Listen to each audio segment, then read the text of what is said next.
The Florida Panthers pick up right where they left off from game 2, changed it to a different venue in Boston.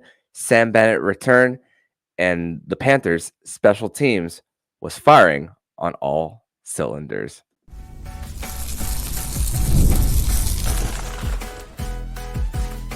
You're Locked On Panthers, your daily podcast on the Florida Panthers. Part of the Locked On Podcast Network, your team every day. And welcome into the Saturday, May 11th edition of the Locked On Florida Panthers podcast, part of the Locked On Podcast Network, where it's your team every day. Thank you for making the Locked On Florida Panthers podcast your first listen of the day. I'm Armando Velez from the Hockey News. You can follow me on X at MondoMan12. Follow the show account on X and Instagram at LO_FLA Panthers. And shout out to the everydayers who come back here and get your daily Florida Panthers fix. Today's episode is brought to you by Indeed. There's no I in team, but there's one in Indeed, and that's the hiring platform you need to build yours. Start hiring now with a $75 sponsored job credit to upgrade your job. Post at Indeed.com/lockedon. Terms and conditions apply. Need to hire? You need Indeed. So the Florida Panthers go into the TD Garden on Friday night against the Boston Bruins in pursuit of regaining home ice on the night. And for the Florida Panthers, just for them getting off to this start of just dominating the play for them.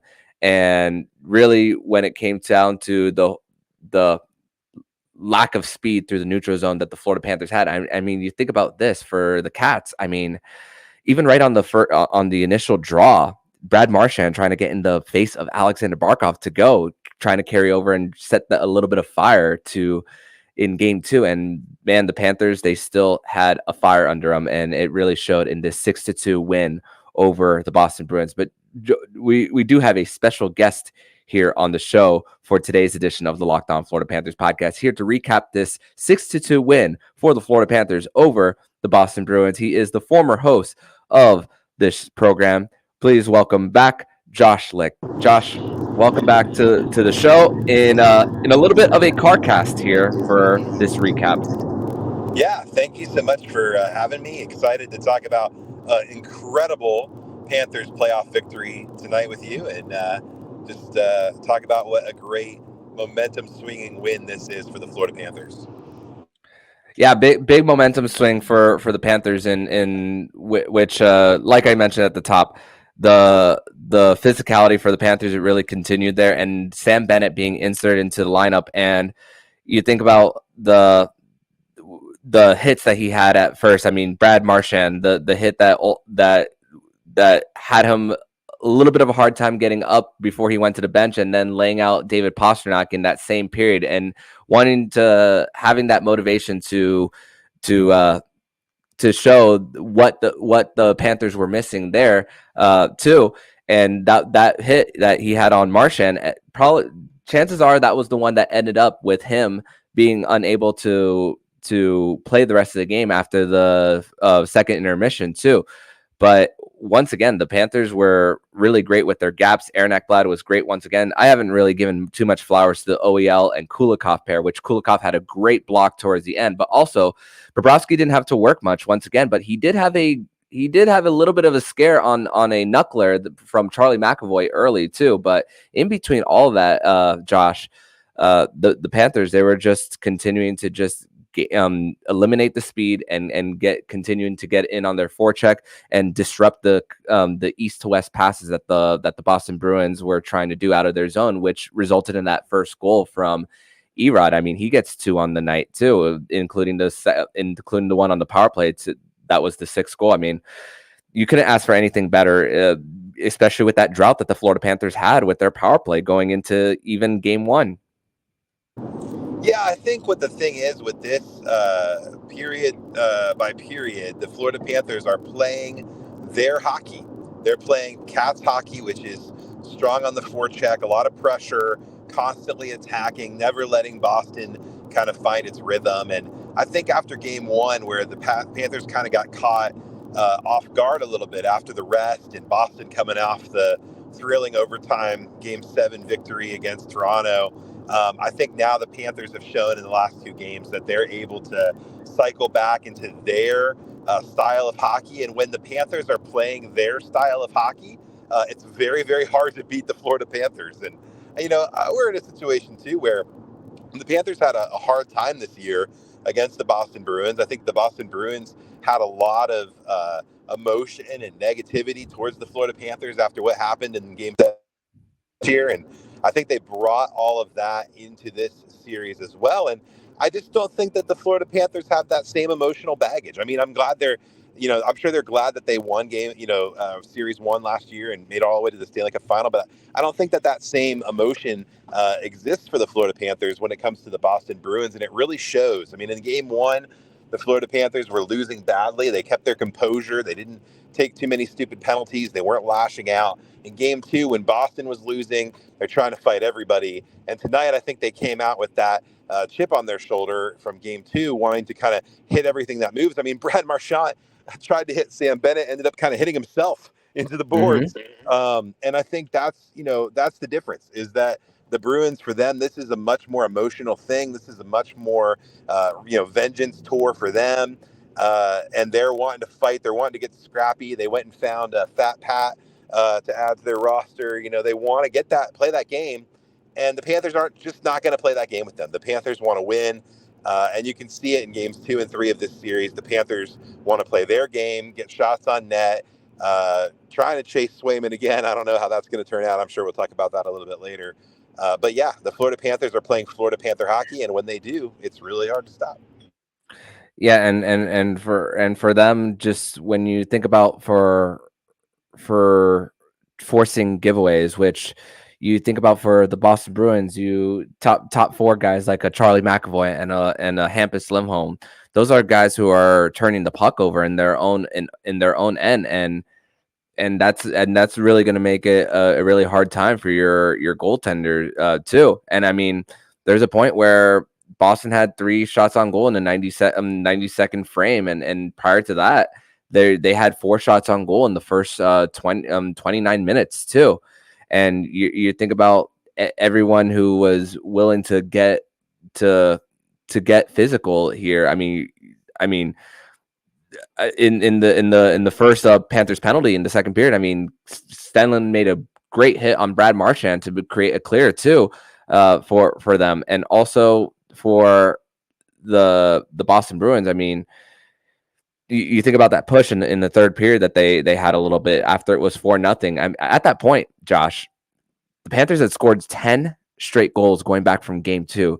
The only game this season that the Panthers have had that this series had the first team to score a win in this one. But you think about the Bruins, they were screening their own goaltender. I mean, yeah. Did Ekblad get away with that a penalty on Lauko for the goaltender interference that spun him around? Yeah, but also in that power play that Brandon Montour was up in the top, there's just a little bit of a miscommunication there for the Boston Bruins, and also what the Panthers were doing in for stopping these backdoor passes. I mean, there was one that Mikkola had where he was perfectly positioned and Pasta was right on the doorstep, and he prevented that opportunity early on for them too. I mean, you saw multiple times early on in their little chances that they had to do something, but the Panthers, it's just really about position and just gap control for them. And it's playoff style hockey. I know we are beating the dead horse on it, but that's really their game.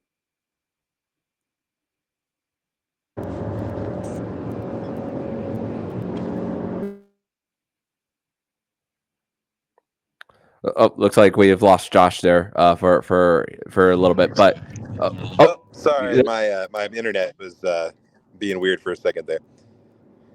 Go ahead. Are we good? Yep. Yes, sir. Awesome. Yeah. I think the Panthers defense. One of the things that's so great about these additions, we think about last year trying to play similar style hockey with Mark Stahl, right? Like just a very different, not to throw shade at Mark Stahl, but just a very different caliber defenseman than the ones that we have this year. And when Mikkola and OEL and Kulikov and those guys play their game, and they start shutting down the Boston Bruins. I mean, Pasta looked cooked. He's macaroni and cheese. It's not able to do what he wants to do around the net when these guys are hitting everything that moves near Bob. So the defense looked absolutely incredible tonight. And if we can keep that up, of course, the Panthers are going to go a long way in these playoffs. Yeah, shot share. Let's talk about shot share real quick before we transition to segment number 2. Aaron Ekblad and Gus Forsling led the team in shot share. Kalik Pozo was up there too for Corsi 4 percentage. Evan Rodriguez, Anton Lundell, Luosterainen, and all of those names are before we even reach the next Alexander Barkov on the night, and he got 2 points on the night too. Him and Kachuk are 1 and 2 in points leaders for them too. So they're just controlling the play. And even though it wasn't a big face-off discrepancy too for the Panthers, they're still getting it on in the Boston Bruins and keeping it there too, and for them. So it's great to see that you have everybody up and down the lineup controlling play, and for the Bruins on their side of things, you've seen flashes where it's mostly the fourth line creating some zone time. But we're going to transition over to segment number 2. We're going to discuss more about the moment when we thought this game was won and our 3 stars of the game. We're going to discuss that more here on the Locked On Florida Panthers podcast.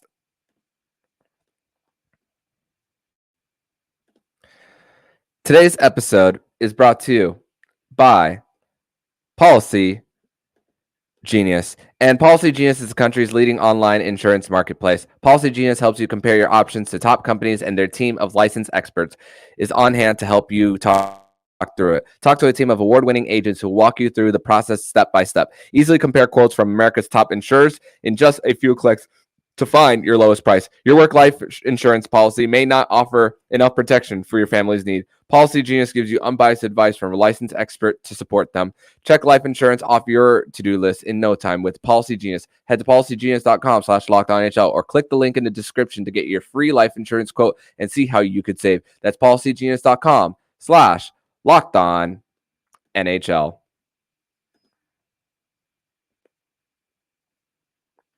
Are you watching Fox Sports or ESPN on your TV all day? Have to turn down the volume with all that shouting? Make the switch to Locked On Sports Today, a free 24/7 sports streaming channel programmed for you every day to bring you the biggest stories without all the screaming.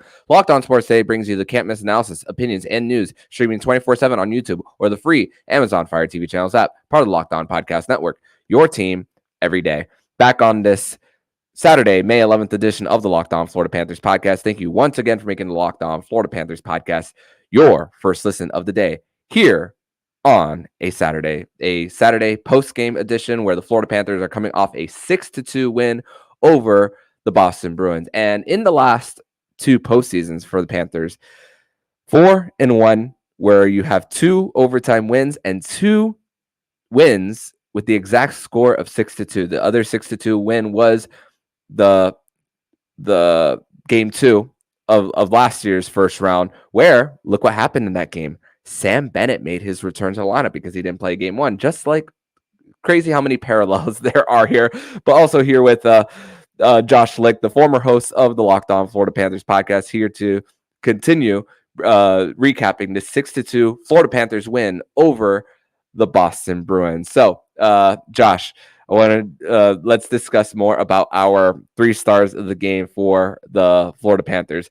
Number 1 star for me is Alexander Barkov, 2 assists on the night, continuously setting the example with how, and also got to talk about that beautiful spinorama play that he had earlier to Evan Rodriguez, which it could have been 2-0 at the time. And just with Evan Rodriguez's play creation, once again, we understand why the Bill Zito made that trade for Anthony Duclair to bring him in and get some term under him too.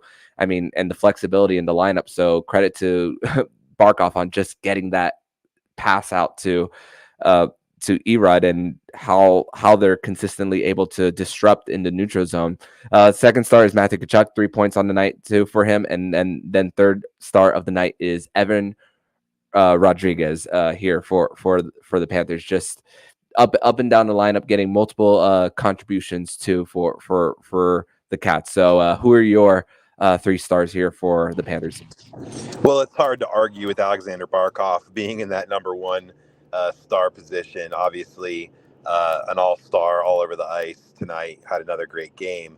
But my number 2 star, I think you might find interesting. I thought Brandon Montour had a fantastic game tonight.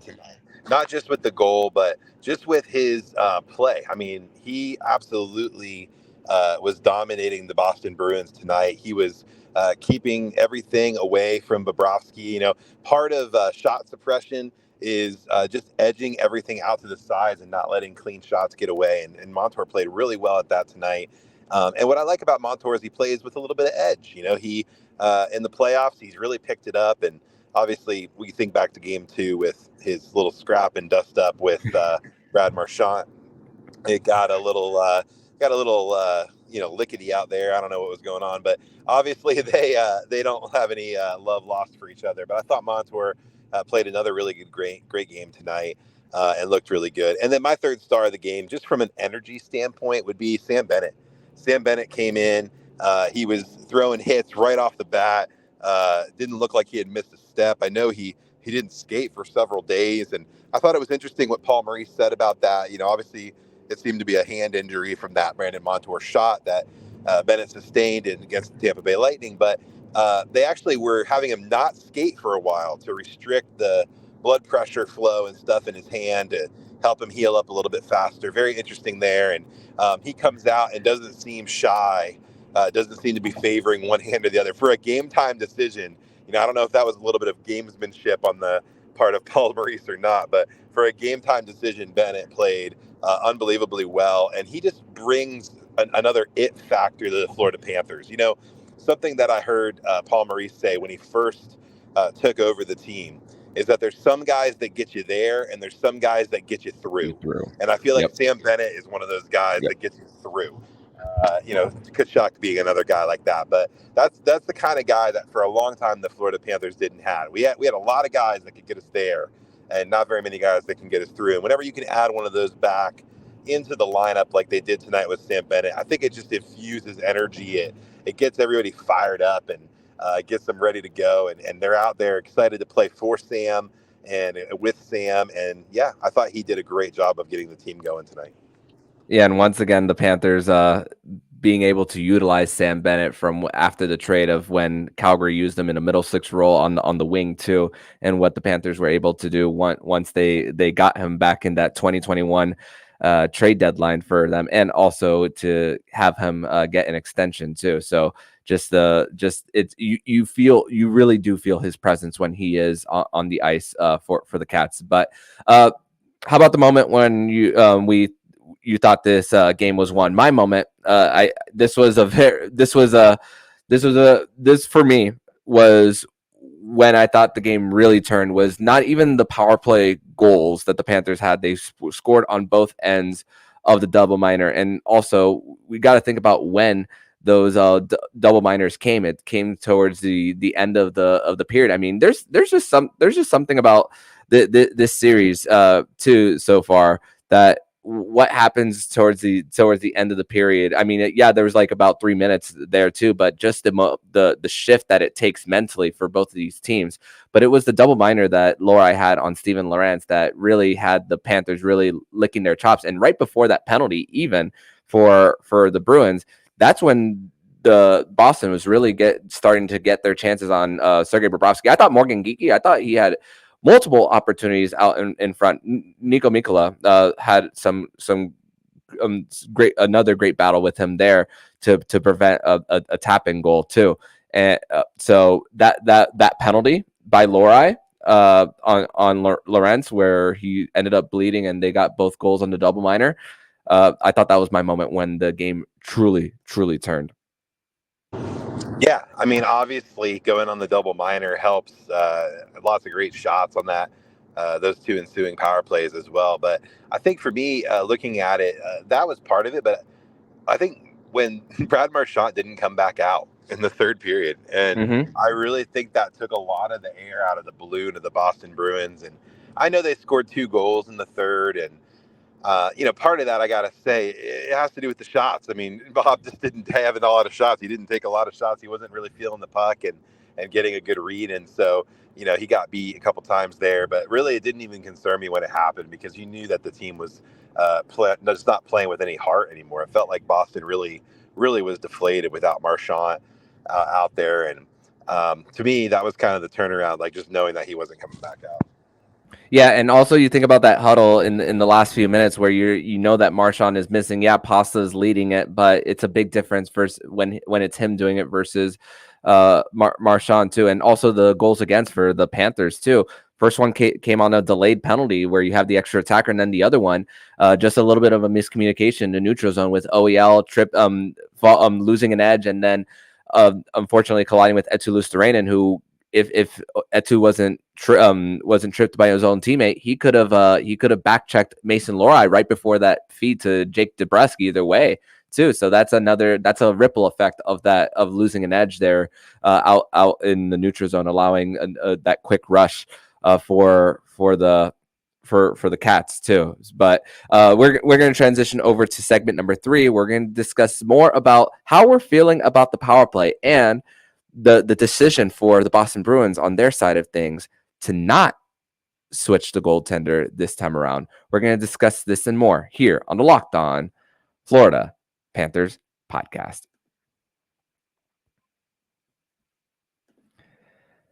Today's episode is brought to you by Indeed. There's no I in team, but there is one in Indeed, and that's the hiring platform you need to build yours. When you're hiring, you need Indeed. Indeed is a hiring platform where you can attract, interview, and hire all in one places. Instead of spending hours on multiple job sites searching for candidates with the right skills, Indeed is a powerful hiring platform that can help you do it all. We streamline hiring with powerful tools that find you matched candidates. With Instant Match, over 80% of employers get quality candidates whose resume on Indeed matches their job description the moment they sponsor a job, according to Indeed US data. Even better, Indeed is the only job site where you can pay for applications that meet your must-have job requirements. Start hiring now with a $75 job sponsored job credit to upgrade your job post at Indeed.com/lockedon. Offer good for a limited time. Claim your $75 credit now at Indeed.com/lockedon. Indeed.com/locked on. Terms and conditions apply. Need to hire? You need Indeed.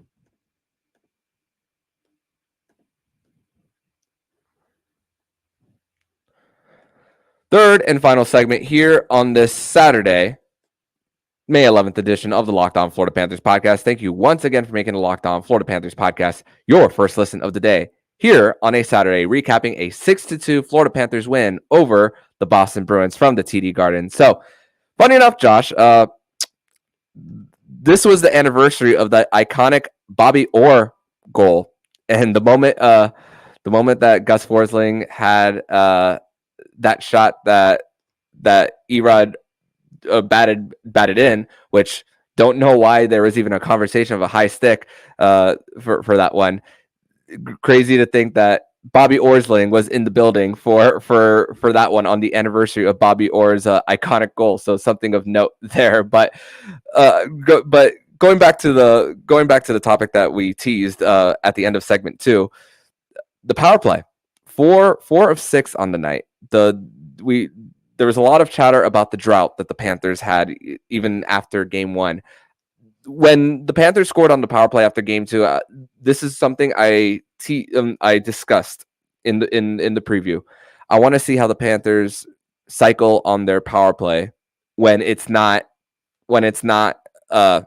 don't have a big lead, because that goal that they had back in game 2, that was off a rush from a turnover from that Barkov created. But wow, when you think about the Panthers getting in front, and also forcing the Bruins to the strong side, where when you feed it back door, they can't shift fast enough. Where and the example I'm really talking about is the Tarasenko one, the first one, where you really saw some separation there, where he was able to beat Swayman on the far side above the shoulder too. But man, that they've now have forced the Bruins to the outside too, and overcommitting so that they could get some clear shots on net. How are you feeling on how the power play is at this point in time after game 3? Well, it's hard to not feel good about it after scoring 4 goals on the power play and struggling, off and on all season with power play goals. But I think One thing to consider is that the second unit for the power play looked really great tonight. Really brought a lot of high danger chances and great opportunities for that. But I think one of the things that the Panthers have adjusted, which I really like, is they've kind of stopped trying to get as many one-time shots to the crease and then collapse. That was, for a long time, the power play strategy. Get it to the point, whether it's Montour at that point, OEL, sometimes Ekblad, and then have that point person drive it in from the middle of the blue line, and then everybody claps on the net. Well, they've gotten away from that a little bit, and now they're trying some side angle shots, some sharp angle turnarounds, quick passes through the crease, and that really seems to be throwing off the Bruins' game plan. And I really like the way that they've attacked the power play, and obviously tonight for them it really paid off, and in spades. Yeah, and for the Panthers, they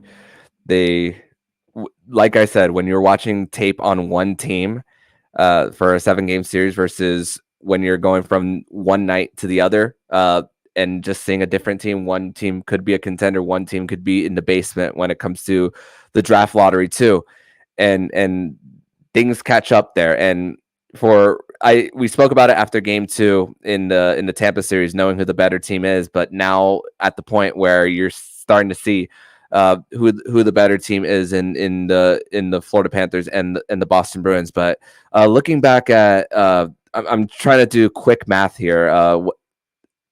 So whatever 15 plus 17 is, trying to do quick math. 32. So 32 shots in the last 2 games combined. There was and half of the Bruins shots at one point were coming from the power play. I mean, five of their 17, Josh, on the power play, and Boston was only +1 at 5-on-5 going into this series too. Panthers were +4 going there. I mean, and when you have all these different factors and these different units, the 5 components of hockey, going back to that, and the Panthers are succeeding in that. It's great to see. Well, there's a reason that the fans always yell, "Shoot the puck." It's an important part of it. You have to shoot the puck. One of the things my wife likes to say when they don't shoot the puck is, "What do you hate? Hockey? Shoot the puck." And that's what you got to do. But they have to be good shots. I mean, we went years with the Florida Panthers who valued shots heavily, but they weren't good shots, right? So it needs to be good shots. The Boston Bruins, they're really getting outworked, and they're not taking the shots that they need. And the Panthers have gotten a lot more chances to do that. At one point towards the end of the third period, I was looking at the shot counter on TNT, and it said it was 31 shots for the Panthers, 13 shots for the Bruins. I mean, they're literally inversed, 31-13. So it's one of those things where I think looks like we might have lost Josh there on the stream, but going based once again on his point, the power play and the Florida Panthers just going back to shots and needing to get them on net, to create those rebounds and to consistently take the eyes away from the opposition. And that's really how you get the opposition uncomfortable there for the Panthers. And I mean, it made Bruins goaltender Jeremy Swayman really at ease in game 1. I mean, momentum was definitely once again a thing from game 7 of the Toronto series to now, where now the Florida Panthers had the alarms went off, the attention for them was there, and once again we weren't expecting Gus Forsling and Aaron Ekblad to have another bad game where they're just out of sync. Legs weren't going, but you're not seeing that for the Florida Panthers. Josh, are you still there by any chance? I am here. Yeah. Is he there? I'm here. Can you hear me? Nope. Don't think that we have Josh back here on the stream. Don't when driving and having and trying to do a podcast, not the easiest thing in the world. But one more thing that I do want to discuss more on as we close the show here is the fact that Jim Montgomery decided not to pull Jeremy Swayman towards the end, even though it ended up being a 6-2 victory, because because Montgomery did it in Game 2. My way of thinking is, if you do it again, if you do it again, then you're really psychologically the other team is gonna be licking their chops and licking their chops and saying, "Oh, we got them." And for the Panthers, I think that's, once again, I think they do have the Boston Bruins where they where they want them in the series when it comes to how they have taken the time and space away. I mean, even before Brad Marchand's did not come out in the third period, no shots on goal. David Pastrnak did not get a shot on goal in the last game. He had 3 on the night today. I mean, he had most of the chances really come out early for him. But every single time in different games, you've had that opportunity to eliminate a star player for the Boston Bruins. I mean, and you think about the scoring that the Boston Bruins had on the night too. Both of them are coming from debt scorers. I mean, Jake DeBrusk, he's had a great playoff. Locko got his first. I mean, there's been a lot of firsts for the Boston Bruins in this series, but when the main focus is to eliminate the star players, then you could live. Once again, you could live with the results of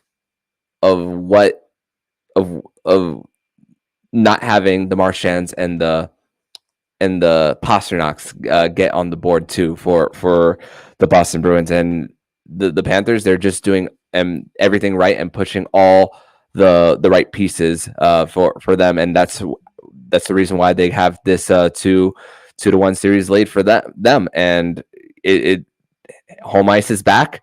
Bennett is once again making his presence felt, and special teams is going. So definitely great to see if you are a Florida Panthers fan, and got to be definitely hyped from a game like this. But that's going to do it for today's edition of the Locked On Florida Panthers podcast. Sorry about the technical difficulties that we had with Josh. Not the easiest when it comes to podcasting and streaming too when doing a show, but definitely love Josh's insight regardless of signal. But make sure you come back for the next edition, because we will not have a preview of Game 4. We will be doing a post-game edition of the Locked On Florida Panthers podcast. But in the meantime, if you like what you're hearing, please subscribe to the podcast to be notified every single time the Locked On Florida Panthers podcast jumps into your podcast feed. Don't forget to also subscribe to the other shows on the Locked On NHL network, including Locked On NHL, Locked On Fantasy Hockey with Flip Livingstone and Stu Roden, and Locked On NHL Prospects. Thank you once again for making the Locked On Florida Panthers podcast your first listen of the day. So I'm Armando Velez with Josh Luecht, and you've been listening to Locked On Florida Panthers podcast, part of the Locked On Podcast Network, where it's your team every day.